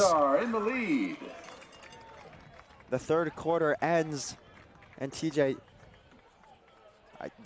York is doing everything that I said they needed to improve on and hit on this second half, continue this defensive shutout. And as for offense, they need to continue continue to sectional final is headed to create stops on defense, and as for offense, they need to have these long offensive drives and score some more points. We'd also like to give an update on the York Dukes soccer team. St. Charles East, like we mentioned earlier, tied the game, and for the third straight playoff game in a row, that game is going into overtime. They're going to have 2 10-minute halves with a 5-minute break in between, and whatever happens there is going to decide whether the Dukes come out victorious winning the sectional, or if they're going to have to send in the PKs. That's what was the case in the regional final. They had to go in the penalty kicks to decide that game, where York ultimately came out victorious. McDonald now, almost without clicking to Ellis. Ellis going to launch it over to McKnight. A trickery play to start the fourth quarter, and it worked for perfection as McKnight was able to pick up the first down on that third down and long.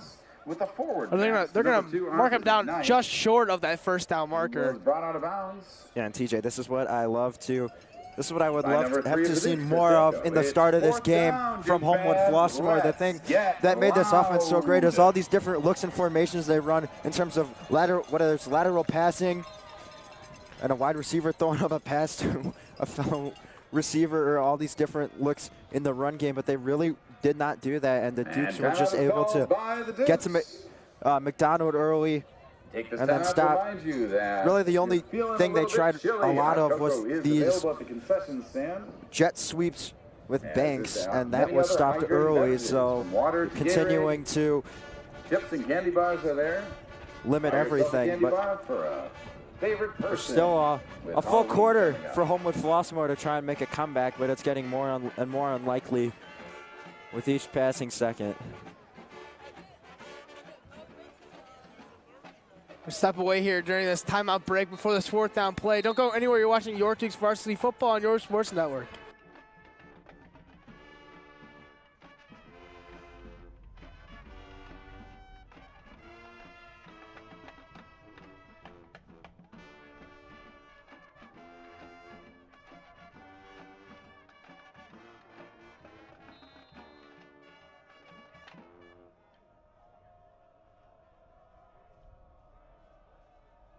4th down play, they're gonna rush for it. That is so close to the 1st down marker. They're gonna give him the 1st down. They were able to pick it up. Jimmy Connors on the tackle, but they weren't able to stop him short.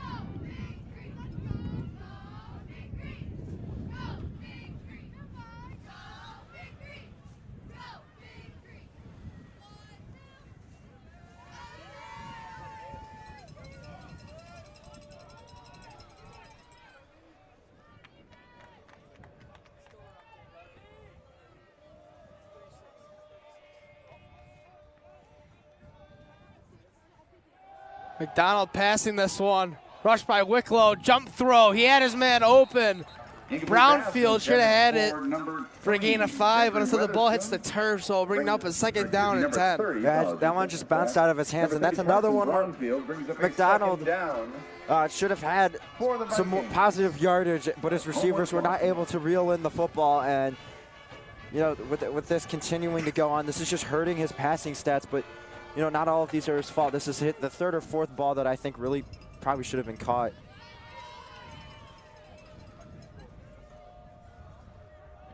So McDonald now on 2nd down, looking to pass again. He's got Ellis over the middle. Huge hit from Sala. Miles Ellis. There's a flag thrown down the play, but what a grab. Going up and getting it, instantly getting hit. Should move the chains if this penalty doesn't wave off that last play for them. I think it's a defensive penalty.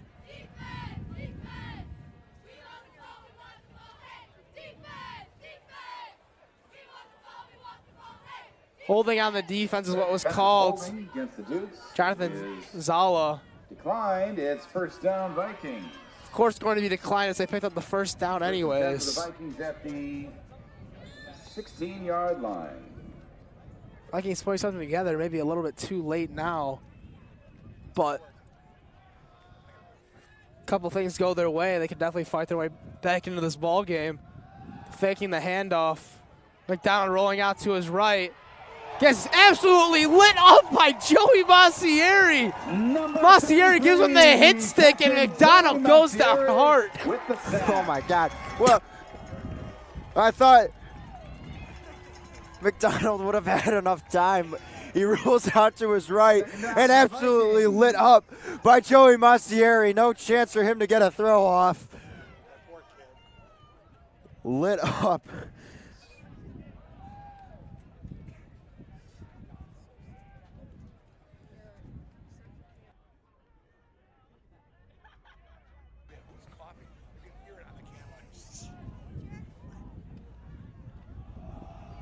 Rush from Banks on 2nd and long. He's going to be taken out of bounds. 11. Only for a gain of 1, so it's going to be a 3rd down and 12 to go here. Now under the 10-minute mark left to go in this 4th quarter. 3rd down, Duke fans. Let's get loud.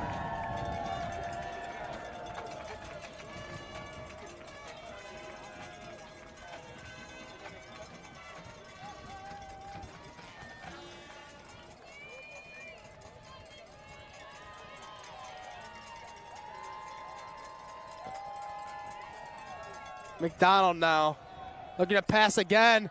Going to Banks in the end zone, and Banks makes an amazing diving grab. Brewster was in coverage. Ball is placed perfectly for Banks, and he makes an incredible diving grab, now making the score 30-12. Great job by Banks. And great job by McDonald finding a perfectly placed ball wide open for the touchdown. And obviously, they got to go for 2 here. So McDonald's got Brigham behind him in the backfield. McDonald's going to roll out himself. Jump pass, throw, caught. Looked to be caught by Brownfield, and it is. Two-point conversion is converted. 30-14 now our score. As Homewood Flossmoor is cutting into this lead, now making it a 2-score game. Still a lot of work to do, and Brownfield, who dropped that pass earlier, picks up the 2-point conversion, and that's a big-time catch from him. A little bit of a makeup reception.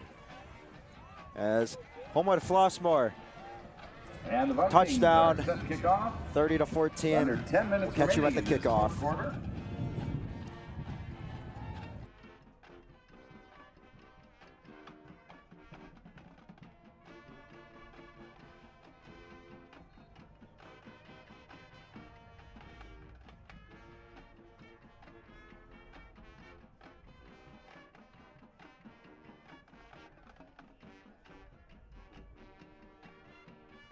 Set kickoff for the Vikings is number 43, Xavier White.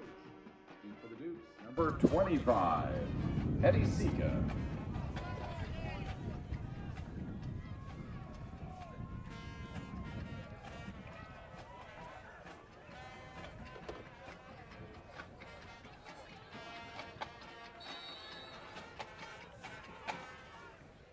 Xavier White giving a squib kick here, picked up by Eddie Sika.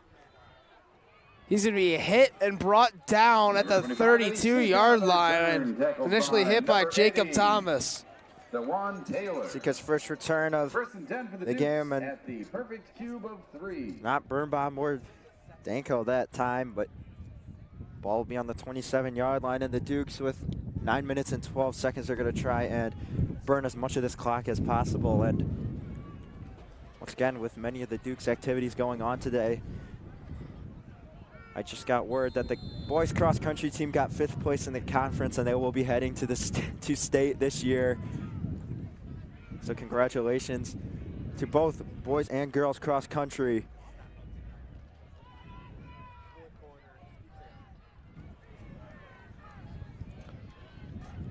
Nine minutes left in the fourth quarter. This handoff's going to go to Melly and hit in the backfield and brought down by Anthony Bowen. Number 6, Anthony Bowen. The defensive back for Homewood Flossmoor. He has played incredible today.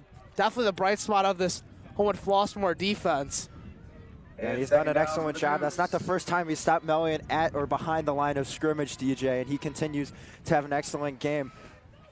And these big plays for him couldn't come at a better time, as Homewood Flossmoor has cut into this Dukes lead, and they need to stop here if they want to try and put some more points on the board. Second down and 14.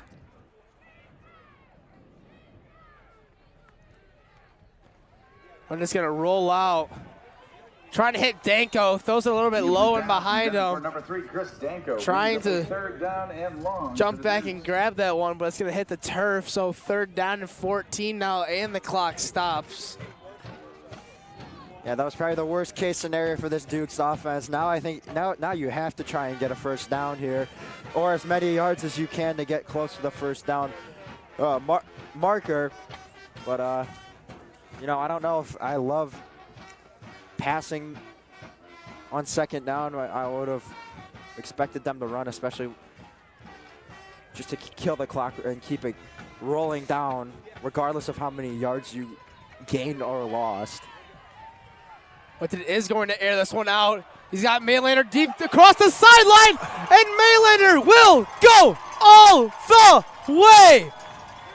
Maylander, huge 77-yard touchdown, 36-14. Who cares about wasting the clock when you get an explosive play like that? Well, I mean, DJ, we were talking about burning as much clock as possible, and I said they needed a first down, but why not throw it all the way down? Luke Maylander, once again, Sean Winson hits him in stride, and he takes it to the house for his 3rd touchdown of the day. You know what's better than 1 touchdown? 2 touchdowns, 3. Lucky number 3 for Luke Maylander. That puts the Dukes up by, another. it was blocked. I was going to say they were going to go up by 23. I say waiting for the score to change before saying it, but only blocked kick there. Yeah, only up by 22. Second blocked extra point on the season against the Dukes.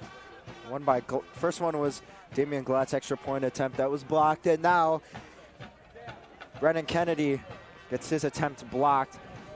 But there are 8 minutes left, but the Dukes were able to score a big-time touchdown, TJ. That makes it 36-14. They're up 22. And this is what they need to be doing.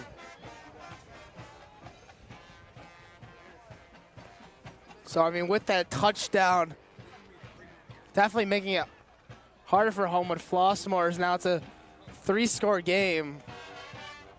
A little bit easier on the blocked extra point, though.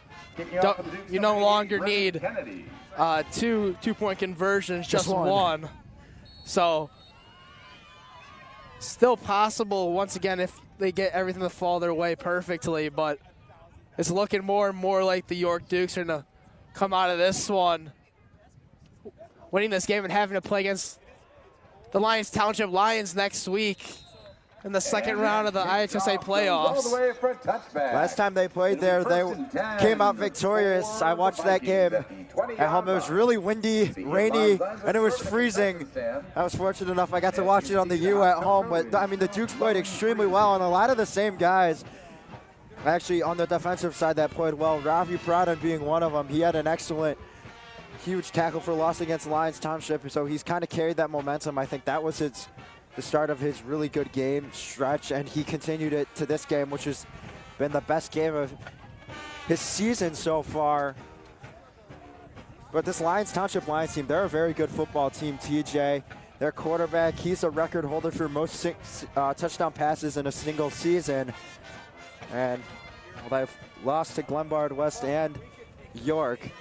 They're looking to continue their hot end to the season. There's a pass out to Arthur McKnight. He's going to go all the way back across the field, now having some space. Brewster's on his tail, shoving him out of bounds, but he's going to turn a 4-yard gain into an 11-yard gain and a first down. I mean, he went all the way to his left and spun back, went all the way to his right, and then gained that first down. I don't know if I've ever seen someone successfully go all the way to the left and then turn around and go all the way to the right and pick up the first down. I think that's the first time I've ever seen that. But whatever works. Plus that stopped the clock because he was able to get out of bounds, so that was a nice job by McKnight. McDonald throw across the middle, and he had a man open. That was Banks, but Ossendorf makes a great athletic acrobatic play, getting up in the air and knocking that one down. Yeah, I know we've been talking about Prada in this game, teacher, but Ossendorf quietly having one of his better games of the season as well. But you know, when you play as well as Cole Ossendorf and you play to that standard week in and week out, you just kind of get used to it, I feel like. But you don't want to discredit the game he's had. I mean, he's been a big part in stopping that Homewood Flossmoor run game early. Speaking of which, he's on the tackle again there. It's like every play. For the handoff to Brigham. Another update on that York Dukes soccer game. They finished the first half of overtime. Score is still 1-1. So they will play the second half. Next one to score most likely will win in that 10-minute period. But if we do end up going into finishing that second half period at a tie, they will go to penalty kicks to decide the sectional champion. Second time in the last 3 games. I mean, this team just loves to play in overtime. McDonald now on 3rd and 8. Fakes it to Beaver, steps up in the pocket. Trying to use his legs. Ossendorf making contact with him, slowing him down just enough to let Jimmy Connors and Joe Reef catch up to him. So now 4th down and 5. This is most likely going to be the game here. If the York Dukes can stop them, really no chance for the Vikings to come back in this game. It's 4th down. And a big thing is he was tackled in bounds too, so the clock continues to run. And they've locked it down, especially on 3rd and 4th downs today. And Coach Fitz is just looking for one more stop. We'll see if they can get it here. But they have been excellent so far. McDonald in an empty set here. Brigham, the running back, is out wide receiver. McDonald choosing to use his legs, being chased down by Ossendorf, and he's got him! That's going to be the game. Turnover on downs, Ossendorf. He has been magical all season long.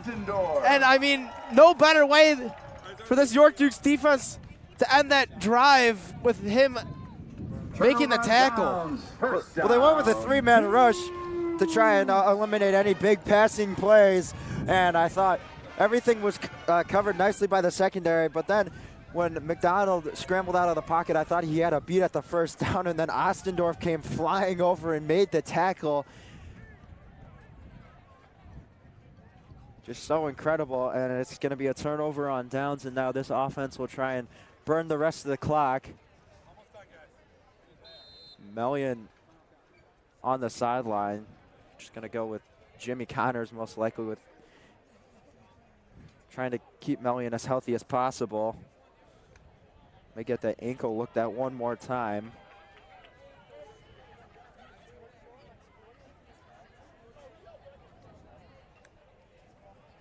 This one's going to be a handoff to Connors. Connors barreling his way up through the middle to get another first down. Runs for a first down. And Melian and Connors are really just so different in the backfield. But, I mean, they both ways they run the football is just so effective. Connors like to use his body and knock people over and just working through that big, beefy part of the defensive line. But Melian, he's definitely strong too, but he has such great speed. He can bounce anything out to the outside, and really any play can be a touchdown for him.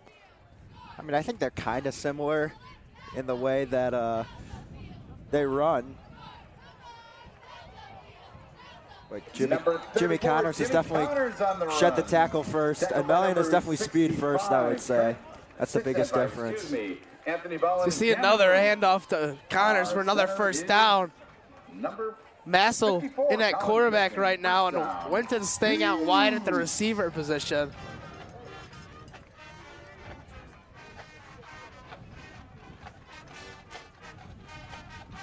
So those of you that said Sean Winton's going to catch a touchdown pass have a chance to see one today. And with that, just another interesting stat. Bruno Massel has played in every game so far this season for the York Dukes. I just think that's pretty cool. He's got faith this one. He's going to take it himself. Massel still pushing his way forward. I think he's going to be taken down at the 10-yard line. So that's going to be about a gain of 7 on the play.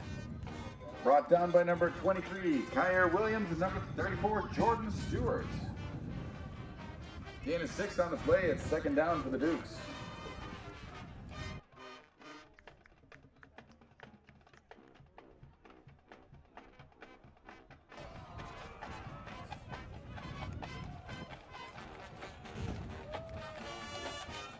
In for the Dukes, number 26, Henry Duda. Henry Duda. Not yet. Number 34, the sophomore running back, called up to varsity earlier this week, looking like he'll be checking in at some point during this drive to get his first varsity action here at York. Here goes Massel up the middle, and he's going to get into the end zone. Bruno Massel, another rushing touchdown. He has been great all season long with his legs. The score is now 42-14. Great job by Massel. He once again using the legs and picks up another rushing touchdown. And that's just extends this lead even more, now making it a 42-14 game, and the York Dukes continuing to play well, TJ. And now they're really just tacking it on. Like I said, they're a second half team offensively, and it was pretty big lead for them going into halftime, but then they just blew the game wide open. His extra point is good here for the Dukes. Good. That was 43-14 now. number 5, automatic Jack O'Connor. Jack O'Connor, another sophomore, pulled up to this varsity team for playoffs. He was the one kicking the extra point there, so 3:55 left to go in the fourth quarter now. And it definitely seems like this game is out of reach for the Vikings. It is still 1-1 at the sectional soccer final. We're going to take our subway shortly here. Don't go anywhere to watch the conclusion of this York Dukes varsity football action.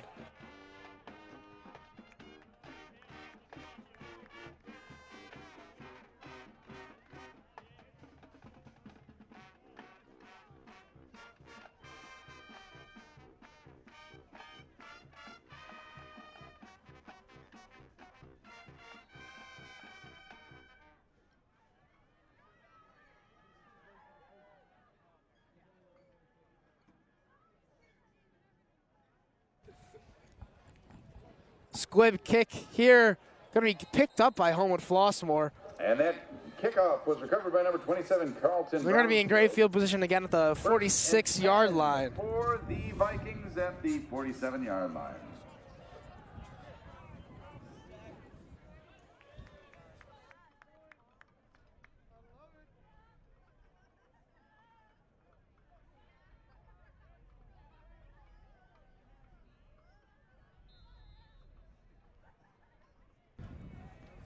Little update from around the West Suburban Conference. Glenbard West currently winning their first round matchup as well, 23-0 currently at the end of the third quarter. York could have a chance to play them in the third round of the playoffs if they do beat Lyons Township next week. This handoff to Brigham is going to go for about 4 yards, but on the carry. Glenbard West would also have to be a very tough team in Edwardsville, who's also another top 10 ranked team in the state. Not saying that they obviously beat us when we were ranked top 10, so they're no stranger to major upsets. And I think, yeah, this is such a creative offensive game plan. I think that's what gave York some trouble. They switched it up from what York had film on them, and I think if they want to beat Edwardsville, they'll kind of have to take the same approach. There's another handoff here, but on the carry, Michael Terrell Jr. Michael Terrell Jr. only going to get 2 yards on the play. Number 20, Danny Wagner, and number 35, Colin Vitelli. In on TJ, and with the this Dukes. clock's just winding down now. About 3 minutes left to go, and the Dukes pretty much have this game in the bag, and they've played an excellent game so far, just all around. And I don't think I've seen, I think this might be one of the best games I've seen them put together so far this season. There's another handoff to Terrell. He's being marked a yard short of the first down marker, so they're most likely going to go for it here on fourth down. Number 50. Only 2 minutes and 38 seconds left to go here in the fourth quarter. In on the line for the Dukes, number 36, Jack Ostendorf, and number 91, John Hart. Jack Ostendorf checking in the game at nose tackle, the younger brother of Cole Ostendorf. Cole currently not on the field, but it's got to be a pretty cool moment for the brothers, be able to share playing football together.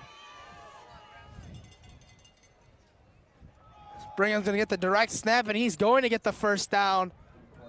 Number 21, Brandon tackled by Nick Delanus and Aiden Link. 44, Nick Delanus, first down Vikings. And TJ, you know, it's nice to always get a victory in the first round of playoffs, but I mean, pretty much after this, you got to enjoy it for the rest of the weekend. But come Monday, you got to be ready to work. It's the next game. You got to start preparing for Lyons Township. You just got to keep going, and this is the solid LT team. You beat them before, but it's always difficult to beat teams twice in their own stadium. McDonald is going to have to throw this ball out of bounds. Is getting pressured by Danny Wagner and Jack Ostendorf. Ball was thrown out of bounds, so now second down and 10 with 1:30 left to go in the fourth quarter. In on defense for the Dukes, number 44, Nick Delanus. Number 31, Charlie Georges. Number 41, Aiden Link.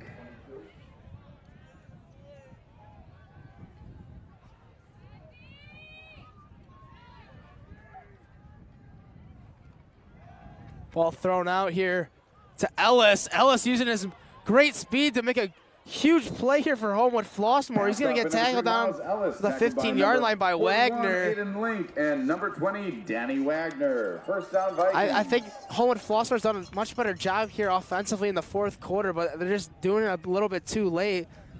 They kind of switched up the game plan going into the fourth. And we saw them kind of running the same thing in the first quarter, but once they kind of struggled with it, they just kind of completely went away with it instead of trying to stick with it and work it out. Timeout called by the Dukes. There will be a timeout called by the York Dukes here. 43-14, the Dukes lead over the Vikings. Only a minute left to go in this game.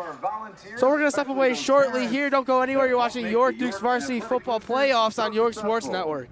We appreciate your hard work and dedication to supporting all York athletics.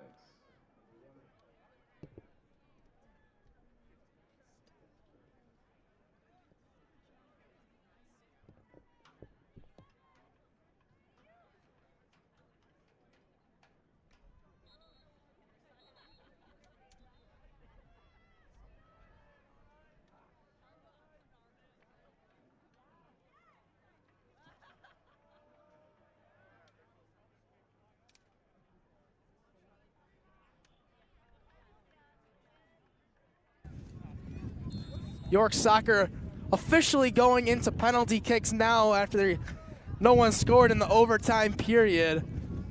McDonald's going to keep this one. He's got plenty of space working up the middle, and McDonald's going to get into the end zone for a touchdown. Vikings, #1. Homewood Flossmore adding another touchdown onto the board, cutting into the lead, 43-20 right now. With 55 seconds remaining. Probably going to go for two. They convert this, making it a 21-point game. Penalty kick phase. Yeah, nice job by McDonald. Sectional final. Able to use his legs, and that's really been the one thing he's been pretty consistent with all day long. It's picking up rushes with his legs, picking up some yards, and he finally gets into the end zone there.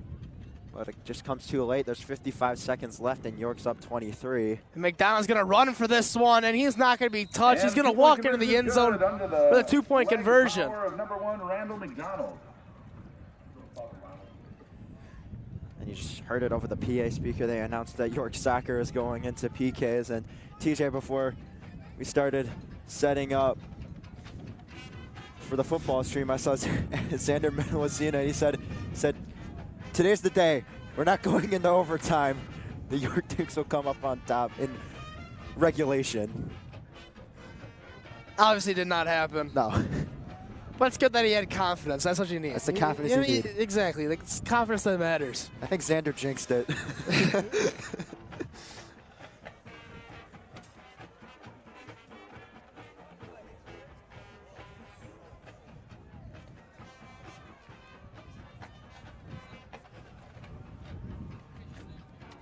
.55 seconds left to go in the game, so most likely a rush and a knee will do it here.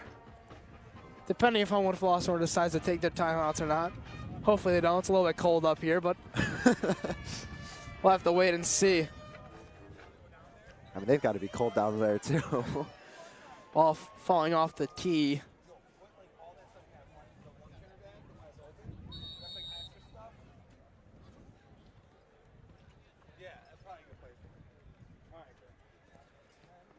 Ball booted away. Short line drive. Caught by Birnbaum. He's going to sit down at the 20-yard line. Fielded by number 15, Jack Birnbaum. Shaving 4 seconds off the clock there. At the 20-yard line. 51 seconds. Probably just going to see the offense go out. And TJ, like you said, run, maybe one rush and then a kneel. Maybe probably going to have Massel just keep it and then slide down right away. And then you just take a couple knees, and then that should be the game. But TJ, I've been really impressed with the way this team played today. This defense locked it up from the first drive, and when Homewood Flossmoor marched down the field, and then York made that adjustment inside the 10-yard line and stopped them on 4th down, I knew that they were going to be having a great game. They did just that. Highlighted by Cole Assendorf and Ravi Pradhan today. And props to the secondary as a whole. No big plays given up. And the Dukes. They're going to let Massa go out there and take some knees. Don't want to hurt Sean's rushing stats. No. With these, also, big drop back. Haven't seen that before, but they have Massa line about 5 yards back there. So he's losing all of his rushing yards he had just a little bit ago on the rushing touchdown. Might end up ending with negative rushing yards and a touchdown on the day. And your Dukes. As he kneels the second one down, that's going to do it here at Elmhurst as the York Dukes take down the Homewood Flossmoor Vikings pretty easily. 43-22 our final score. Connor, what led to this huge win for the York Dukes? I was kind of saying earlier, it started with that big stop in the opening drive for Homewood Flossmoor on 1st down, and then York was able to score a big touchdown. They had lots of big plays. Started off with the Jimmy Connors big rushing touchdown. Then Jake Mellion had a big rush of his own, and Luke Maylander with 3 touchdowns. And that was incredible. And then just the icing on the cake, TJ, was Bruno Massel taking it at him himself. And now they're going to take on their conference opponent, Lyons Township, next week in Western Springs. And with that, we're going to sign off here. Once again, we want to thank everyone who helped out here today. Zach Hamoka, Brennan Blanchett, Christian McQuade, Henry Borchers, Griffin Hanna, Zach Silkaitis, Ryan Brownster, Luca DeSanto, Connor Choi, and of course myself, Tia Silkaitis. Thank you guys so much for watching. Hopefully we'll see you guys next week at Lions Township.